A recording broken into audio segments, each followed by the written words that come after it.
In this video, let's talk about pro data workflows with Iodyne.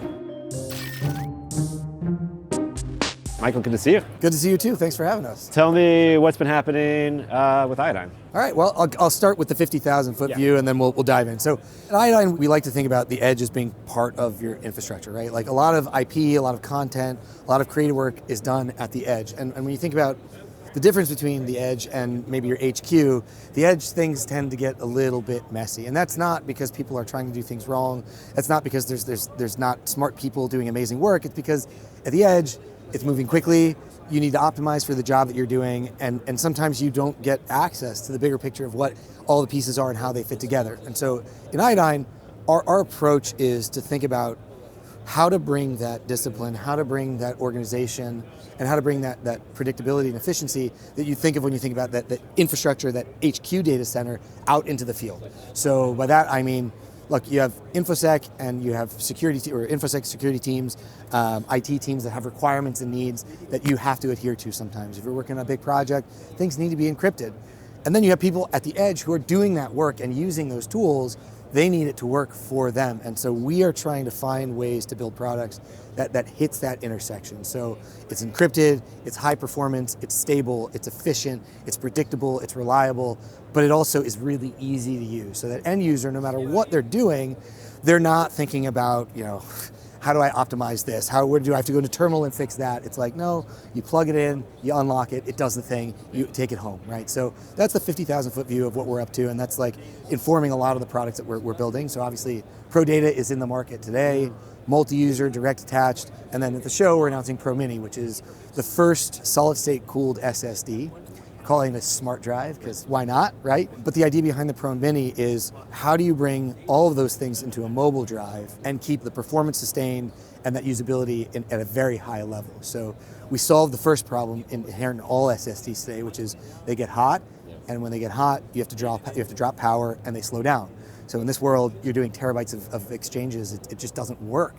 If you have 30 seconds of performance and then it drops down, that's not exactly helpful. So we solved that by using this thing called the Furore AirJet. It's a solid state cooling system. So it draws cool air in, pushes hot air out. So now we have a cool drive that can maintain speeds between 2,000 and 3,000 megs per second that's encrypted all the time. And so with that additional power, we're powering encryption, we're powering a Find My circuit. We have a digital paper display, which allows you to customize labels to various states so you can see when the drive's unlocked.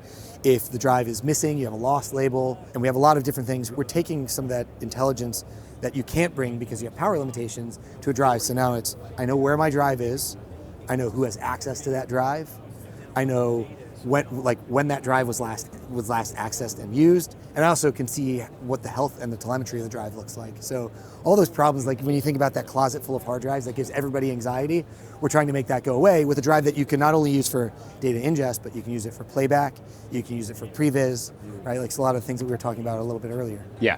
And then sort of just with these super powerful hard drives and that ecosystem, what are kind of some of the use cases where you would need something this powerful?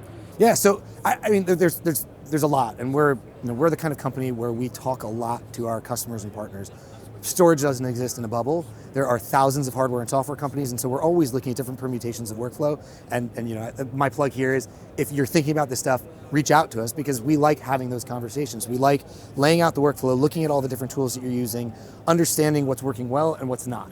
So when it comes to virtual production, there are a myriad of ways that having a high-performance secure drive can be useful. So one of the things we were talking about earlier is this idea that if you're doing playback on a volumetric studio or soundstage, one of the things that a lot of our customers think about is their IP, right? So you're taking a set that you've designed, some of the time that's a very, very high cost or just high sensitivity, and putting it onto a server at a studio that you don't own and leaving it there, and the potential to leave behind is, again, it's not because somebody's malicious or not thinking, it's because your day is going fast and you don't want to do that. So one of the things that you can do with a Pro Data or a Pro Mini is you can load your sets onto one, you obviously do a virus scan before you get it onto the central system, but you can literally run the entire stage off of a portable drive, end of the day, unplug it, take it home with you. So now none of your IP is left behind.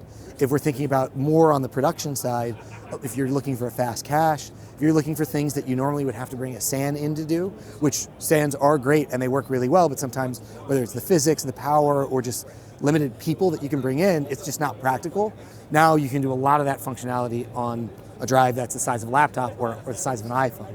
So for some of that Previs work, on-set work where you needed that heavier horsepower, now you can do that lift with a box that's that big, right? And then when you think about what's going on either in the post facility for visual effects or the stuff that you're doing beforehand to develop some of the characters, animations, things like that, if you have that core central infrastructure where things are run off of SAN, we know like resolution's getting higher, workloads are getting harder, and so you have a couple of options. One, you can upgrade that central infrastructure. You can upgrade the SAN, you can put a new one in, right? Those are 6 to 8 figure fixes. They're not cheap, they're not fast, and they'll work, but sometimes that's not ideal. What you can also do is you can also take a Pro Data or Pro Mini, put it on that workstation, and because it's encrypted, you can work with any studio. We've been audited by a lot of the major studios, including Disney and Warner Brothers, right? So you don't break the workflow, you don't make IT or InfoSec angry, and now you have this thing that acts as like an edge cache. So the workstation can the person who's doing it, whether it's EXR, think about the big files on Maya or on Unreal, you're doing it all, playback, work can all be done from that workstation without bottlenecking everybody else. And it's cross-platform, so if you're on a PC, you can do it on a PC. If you're on a Mac, on a Mac. If you're doing a Linux machine, a Linux machine. So there's all these different applications, and we're always learning about more, and we're always then finding how we can optimize it, because it's not always just plug the device in, you're good to go. Sometimes you need to think about how to divide the data, right? Like sometimes you need project files in one container and the caching in another. And that's another thing that Pro Data does that's a little bit different. Yeah, I was going to say, speaking of data, you can segment and do multiple containers, right? Your exactly. storage. So you can create distinct containers to basically that look and act like individual hard drives, but it's all on that one solution. So at the end of the day, you can use something like Chronosync or any other piece of software to actually push back whatever you want, really. Like we're software agnostic, and you can do that push-pull. So end of the day, you're gone, cool. All the data that you worked on gets pushed back into the SAN. There's a lighter workload, so it doesn't really encumber anyone else's workflow. And now you can get back there the next day, load it back up, do your full workday, and rinse and repeat. And it's a 4 to 5 figure solution instead of a 6 to 8, which I think is meaningful these days, right? Like it's helpful if you have a solution that doesn't require everyone to put their pencils down. And then you also have the ability, well, first off, a lot of this is like they have a software that kind of pretty easy to manage all this. Yeah. And then there's also data backup, not back, but RAID 0, RAID 6. Yeah, thank you for bringing those up. Those are important points, right? So, I mean, when we think about how we hit that intersection of the edge use case and the IT or the InfoSec team, the way that we do that is by combining hardware and software and by building the products from the ground up. So all of our products are constantly in a state of being developed and upgraded. Or developed is maybe not the right word, but you buy a Pro Data or you buy a Pro Mini, and it's not, that's what you get, and if we make some advancement, whether it's a performance increase or a new feature, you got to buy the next edition. No.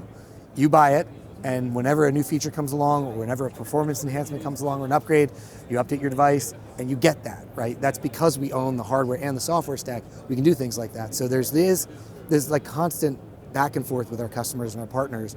This is a feature we've heard from 10 different people. Let's go build it, and maybe 3 months or 6 months later, we push it as an update, and everybody has access to that. So that is, thank you for bringing that point up. And the other part about the redundancy, all of our stuff is RAID 6. So the one of the really important things about the Pro Mini is that it is one of the first encrypted and rated SSDs on the market. Now, there are other SSDs on the market that have multiple sticks of NVMe inside, M2 sticks that are rated together. This is a totally different bird. This is a RAID 6, it's a chip stack, so it's very different in terms of how it works. Redundancy is not a backup. Redundancy is not a backup. Please, back up your work. I always have to say that because it's important, right? But if you lose the actual thing, exactly. But the idea is that if you're doing the work and something goes wrong, you can't afford to go down for 12 hours, or let's say a 96 terabyte spinning disk RAID, it could be 2 days to rebuild that RAID set. You can't afford to go down like that. So the Pro Data, if a drive goes down, you get a warning, it rebuilds itself in a RAID 5, you lose a little bit of performance, but you can go about your day, finish the work, and then solve the problem. Even if you lose a second, you can continue working. The device might be a little angry at you, and it's gonna be flashing some yellow light saying, hey, second drive's gone down, you'll go to degraded RAID 5, but you still haven't lost any data. And the fix is as easy as 2 screws to open it, like one screw to take the SSD out and another screw to replace it. So it's really designed to be user serviceable, and then it'll rebuild itself. Pro Mini is a little different. It's not user serviceable, but it is a RAID 6. So if something happens, you're not immediately going to have this problem of like, I'm now hosed, I have no data, and I don't know where to start, right? So those are really important, and I appreciate you bringing those up. Can you do the same bucketing in the Pro Mini? Yeah. Okay. Yeah, so Pro Mini is the same idea. The biggest, I mean, physically there are the differences in size, but Pro Data up to 4 users, Pro Mini it's a single user. It's universal USB connectivity, so if you have an older machine and you plug into the Pro Mini, it'll adjust the performance based on that connectivity. Okay. So you know it's you're not limited to any one connection. You can plug into an old machine, which in some places they find a stable environment and they don't want to change, and so having something that works across multiple environments is really important.